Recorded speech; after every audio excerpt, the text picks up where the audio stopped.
বিরিয়ানি, হ্যাঁ, বিরিয়ানি বানানো আর বিরিয়ানি খাওয়ার মধ্যে যথেষ্ট পার্থক্য রয়েছে।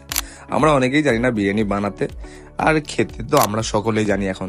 তাই যেখানে আমরা গেছিলাম আজকে বর্ধমানে, সেখানে গিয়ে দেখি এত সুন্দরভাবে বিরিয়ানি তৈরি হচ্ছে। আর বিরিয়ানিটা খেতে মনে হচ্ছিল বেশ টেম্পটিং হবে, কিন্তু রিভিউটা দেখা যাক। তাই চলে এলাম আজকে বর্ধমান সিরিজ নিয়ে সেকেন্ড পার্টে। তো আমরা এখানে এক্সপ্লোর করছি বর্ধমানের বেশ কিছু আইটেম, যেইগুলো তোমাদের জন্য উপযোগী। আর তোমাদের কি কি রেট করবে তোমরাও আমাকে কমেন্ট সেকশনে জানাতে পারো। তাহলে চলো শুরু করা যাক। তো গিয়ে পৌঁছে যাই বিরিয়ানিওয়ালা এই নতুন একটা আউটলেটে, যেটা সদ্য খুলেছে। আর দেখে আমার বিরিয়ানিটা বেশ ভালোই লাগছিল। আর এখানে সার্ভ করা হয় কাঁসার থালার ওপরে কলা পাতা দিয়ে, যেটা খুবই একটা ইউনিক স্টাইল।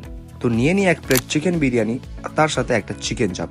রায়তাটা কমপ্লিমেন্টারি থাকে, আলুটা যথেষ্ট সেদ্ধ হয়েছে।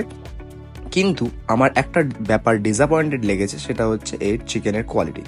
চিকেনটা আমার মনে হচ্ছে অনেকটাই সেদ্ধ হয়নি, এবং রাইসটাও শো খেতে। সো আমার মনে হয় যে এই বিরিয়ানিটার ইমপ্রুভমেন্টের যথেষ্ট দরকার আছে। আর কারণ আমরা কলকাতায় অনেক ভালো ভালো বিরিয়ানি খেয়ে দেখেছি, তাই জন্য আমার মনে হয় বিরিয়ানিটা ইমপ্রুভ করবে আরও। আর আশা করা যায় নতুন বিরিয়ানি তো ইমপ্রুভমেন্টের জায়গা তো থাকবেই। প্লাস আর আস্তে আস্তে আরও ভালো ইমপ্রুভমেন্ট হবে, কারণ ফ্লেভারগুলো আরও এনহ্যান্স করবে। কিন্তু এই যে চিকেন চাপটা ছিল, চিকেন চাপটার সাথে এই বিরিয়ানিটা খেতে যথেষ্ট ইউনিক লাগছিল, কারণ এর ফ্লেভারগুলো বিরিয়ানির ফ্লেভারটাকে এনহ্যান্স করে দিচ্ছিল। তার জন্যই ভালো লাগছিল খেতে। চিকেন চাপটা বেশ সফট ছিল আর খেতে দারুণ টেম্পটিং ছিল, কিন্তু একটু ঝালের পরিমাণ আর কালারটা মনে হয় একটু বেশি হয়ে গেছে, যার জন্য একটুখানি ব্যাপারটা ঠিকঠাক যাচ্ছিল না। রায়তাটা খুবই ভালো ছিল, আর চিকেন চাপটা দিয়ে বিরিয়ানিটা খেতে দারুণ লাগছে। তোমরা কমেন্ট সেকশনে জানাও তোমাদের কেমন লেগেছে।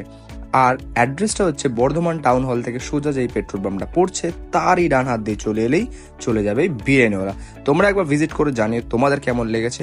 দেখা হচ্ছে পরের ভিডিওতে। টাটা।